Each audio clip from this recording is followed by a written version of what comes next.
even while trying to keep the efficiencies that make its business model competitive.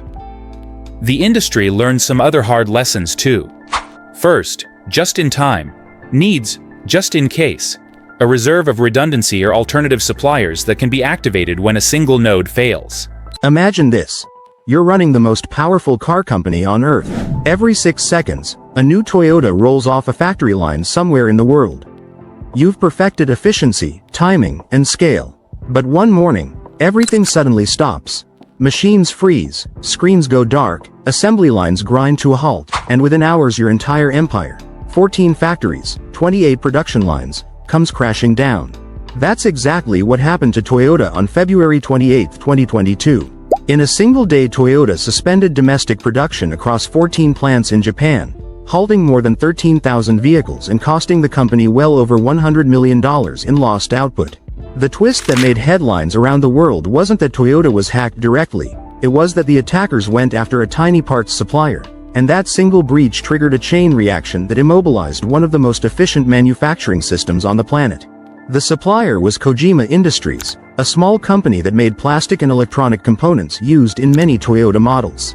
Toyota's legendary, just-in-time, production philosophy means parts arrive exactly when they're needed. No warehouses full of spares, no fat in the system. That razor-thin efficiency is brilliant for margins, but it leaves zero margin for error. When malware infected Kojima's computers, communication between Toyota and that supplier was severed. Order systems failed, shipment confirmations disappeared, and production schedules collapsed because a crucial set of parts could not be confirmed or delivered. Within hours, assembly robots were idle, workers were told to stand down, and dealership deliveries were postponed indefinitely. The scope and speed of the shutdown shocked analysts. One small company's compromised systems had become a single point of failure for a global industrial giant. Investigators quickly identified the attack as ransomware-style malware that encrypted or locked files and disrupted data exchanges. But what made the incident more than a criminal extortion case was timing and context. The attack came a day after Japan announced support and sanctions related to the early stages of the Russia-Ukraine conflict. Cybersecurity experts pointed to that timing as evidence that the attack could be state-linked or politically motivated, a demonstration, not just a money grab. While Japanese officials stopped short of publicly assigning blame, many in the security community viewed the incident as a strategic message.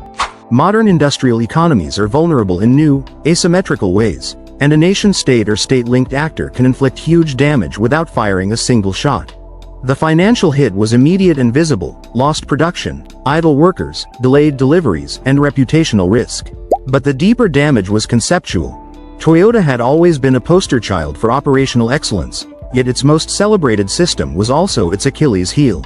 The episode crystallized a simple but terrifying truth for industries worldwide. You are only as strong as your weakest digital link. After the incident, automakers from Detroit to Germany and Silicon Valley scrambled to reassess supplier security and network segmentation. Cybersecurity budgets spiked, supplier audits multiplied, and governments started treating supply chain cyberattacks as national security risks rather than only corporate problems. Toyota's response was swift and instructive. Within 48 hours, teams of engineers, IT specialists, and outside cybersecurity firms had isolated the affected systems, rebuilt data flows, and restarted production, but the company didn't simply patch and move on. Toyota established tougher cybersecurity requirements for suppliers of every size, launched training programs to raise baseline security literacy among parts makers, and invested in a centralized cyber defense command center to monitor threats across the sprawling web of partners in real time. The message was clear: cyber defense has to be a collective practice. Toyota also began diversifying critical part sources and building contingency plans to preserve resilience, even while trying to keep the efficiencies that make its business model competitive. The industry learned some other hard lessons too. First, just-in-time needs just-in-case, a reserve of redundancy or alternative suppliers that can be activated when a single node fails. Second, visibility matters. Companies must know, in precise and continuous terms, who in their supplier network has access to what systems and data. Third, the perimeter is gone. Security cannot be only at the headquarters with firewalls and society teams. It must be enforced all the way down to the smallest subcontractor. The Toyota case didn't happen in isolation.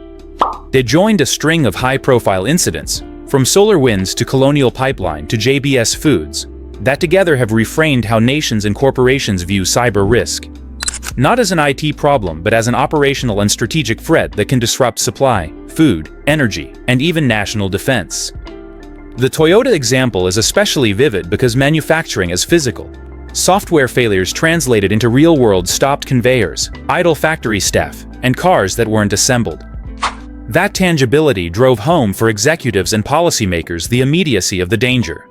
Looking forward, the stakes get even higher. Modern vehicles are already computers on wheels. Infotainment systems, telematics, advanced driver assist features, over-the-air updates, and cloud-connected diagnostics mean cars aren't isolated machines, they're nodes on networks.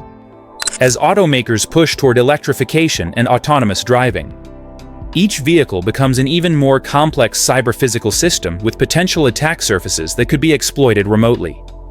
A Toyota-style disruption could move from factories to the road.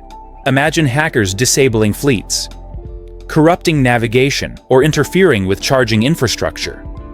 Those scenarios are no longer Hollywood. Security researchers have demonstrated many of these vectors in controlled environments. The industry and governments are responding, but the challenge is monumental. Billions of devices, millions of suppliers, and the velocity of software development outpacing traditional security controls. The lasting lesson from the $100 million attack on Toyota's supply chain is both sobering and actionable.